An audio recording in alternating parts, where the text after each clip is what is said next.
ভক্ত ও ভগবান, শিষ্যী ও শ্রোতা উভয়েই প্রেমসূত্রে বাঁধা। ভক্ত ছাড়া ভগবান অনন্ত শয়নে ঘুমিয়ে থাকেন, কারণ কেউ তো তাকে ডাকেন না।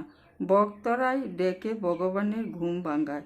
আবার ভগবান ছাড়া ভক্ত মায়ার বন্ধনে বন্ধ হয়ে কষ্ট পায়, সংসারের জ্বালায় জলে পুড়ে হা হুতাশ করে।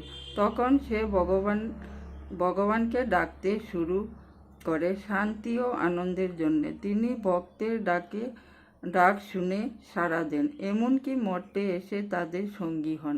এইটাই ভক্ত ভগবানের লীলা মাধুর্য।